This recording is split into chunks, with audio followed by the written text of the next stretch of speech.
Hello, hope your summer's going okay. This video is entitled Late Summer, although I'd accept it's probably not quite late summer just yet on the 11th of August 2013. Having a quick wander around, the flowers are doing well. Although it's been a strange year and a late start, some things are still behind, such as the greenhouse plants, but the grapes, well, they set off a month late, yet very easily a month ahead now. That's an amazing catch-up. Some things have done well, as noted, and some things have not done so well. Brassicas has been a difficult year, keeping them watered, and these beds I cursed myself last time by saying I'd had nothing bolt, and lo and behold, what's happened? The cellar is bolted.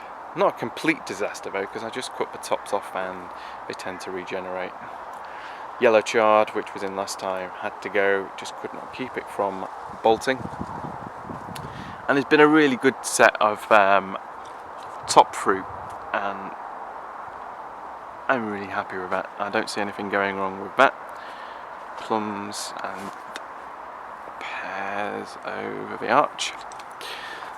As expected, the beds are becoming empty now, mainly with the big characters such as the onions, shallots and potatoes. Anything I've missed in the regards of peas are kept on the plant now, and they can mature, and they're going to be next year's seed crop.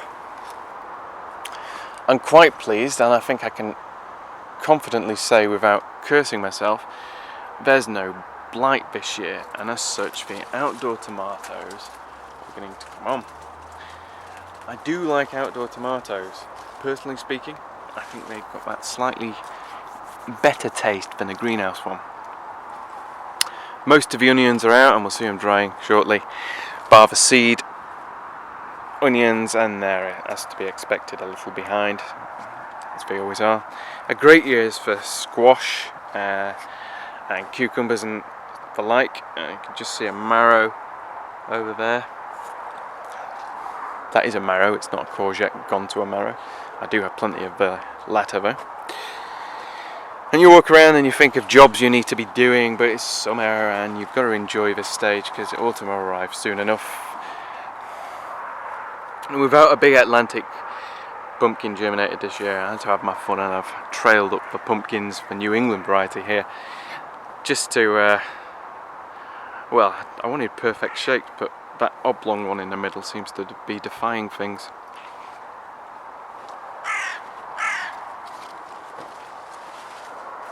Lettuce is all gone, some more sown, and I do like these. Dwarf Belotti, I think they give a better yield than the climbing ones, at least for me, in this environment, I might add. I'd ordinarily get around 6 weeks of cutting broccoli from the main stem down to the secondary shoots and tertiary shoots. This year missed a lot and he ended up bolting. However, there is one brassica that seems to be outdoing the lot, and bar this one, that's OS Cross. This guy's fell over, and they are really quite big, huge plants. They're still growing. And there you can see the blueberry bed, which birds still manage to climb under the net, I don't know how. The gaps of spring onions and shallots, the main onion bed out, and the greenhouse now booming. I did have a small problem in the greenhouse. I had an infestation of whitefly which I could not remove, and they were mainly afflicting the aubergines, so the aubergines had to go. Time of the bean at this time of year, the climbing bean, and I really like the purple ones. The only thing is when you cook them they turn green. I can't tell you the variety of this tree off the top of my head, unfortunately. However, it's the only early apple I've got. They don't keep very well, early apples. You have to kind of use them when they're there, and this is just starting to come on now. It's just the taste is so much better, sweeter. I have no idea what went wrong here. an absolute mad mass of rat's tail or Munchenbeer radish seed pods. Down there, parcel.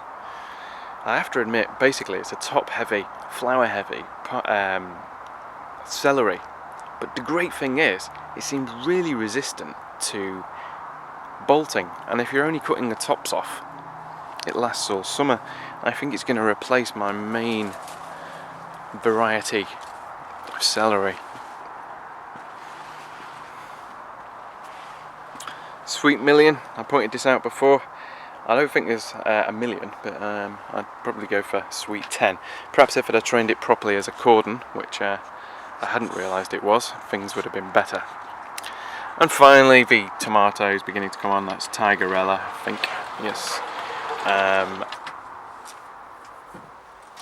Chinese garlic drying off somewhat later than the other hardnecks. No, sorry, the hardnecks. That's not hardneck. And brandywine somewhere in there, but that looks way off from turning red. The strange weather's played havoc with some plants.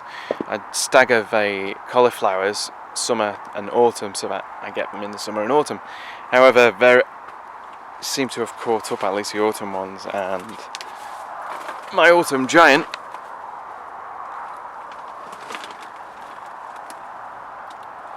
all of them are now coming on.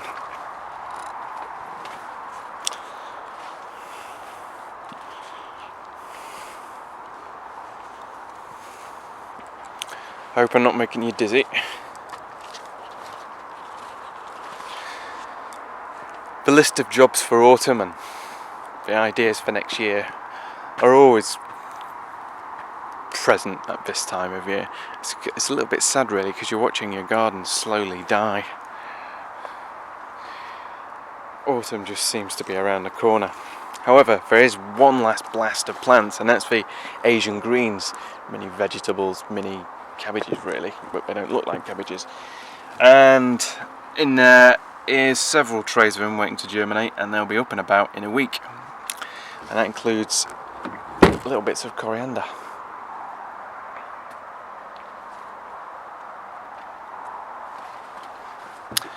Any gaps over there are from the shallots. And without opening the door, you can see the friendly orange turning red of a tomato pile.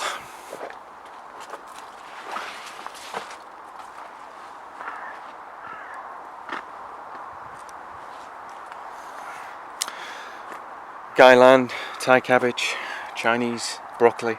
As I said, I'm leaving it to bolt, and the best and biggest, strongest plant, I'm going to keep the open pollinated seed, and hopefully I can get it to germinate and keep improving it. Although I think in America you can buy already improved seed.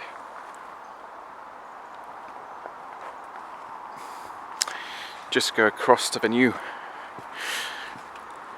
build, and inside we'll see a handsome collection of onions and shallots. I try to remove the bull necks and the ones that had bolted, separate them out for my own use now. However, it's always a good idea to keep an eye on those while they're drying, because you only need one going off and it spreads like wildfire. Hopefully they'll last me through past Christmas. Without a giant pumpkin this year to keep me entertained at this end of the growing season, I'm down to my chilies and my Capsicum chinensis. Fortunately, the condensation seems to have disappeared from the window, so you might just be able to see that's Devil's Tongue Haberno. It's about 30 on there. There's lots of flowers. There's a really good set. The question is now, because they are so slow compared to the Capsicum annuums, such as say Joe's Long or KN, it's whether we have enough time in the season for these beasts to go red. If they don't, all you've got is a pepper. That looks like a shriveled prune. This is baby Moragos, which don't look a vast amount of different from the Devil's Tongue. And very similar to Hiberno chocolate, until of course it finishes. But perhaps the one that does look different, and if I can hold the camera steady enough, are the Trinidad Scorpion Butch Teas. And you can see the sting there just forming. I did have an infestation of whitefly, I just could not control it, and they were mainly harboured on the aubergine plants, and they've had to go, the aubergine plants, because they were beginning to spread across to my chilies, and those are what I really value. However, this time of year, expecting more condensation with cooler nights and the eventual arrival of mildew. So hopefully with these gaps, things will be a little bit slower in arriving with regards to mildew. Some Hungarian waxfare in the middle. The back row are just my regular cayennes.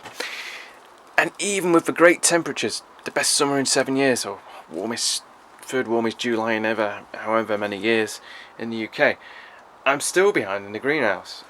These cayennes would ordinarily declare their first red fruit mid-July, and we're touching mid-August. Topsy-turvy growing world. And of course, I said great year for cucurbits, and I've had absolutely millions of cucumbers. Missed a few, but had most of them. Well, that's about it for now. There's not much left really of summer, not to curse us, before we start looking at tidying up. That's all for me for now. I hope your garden allotment's looking good, and hope you've had a good harvest and continue to do so. That's all for me. See you soon.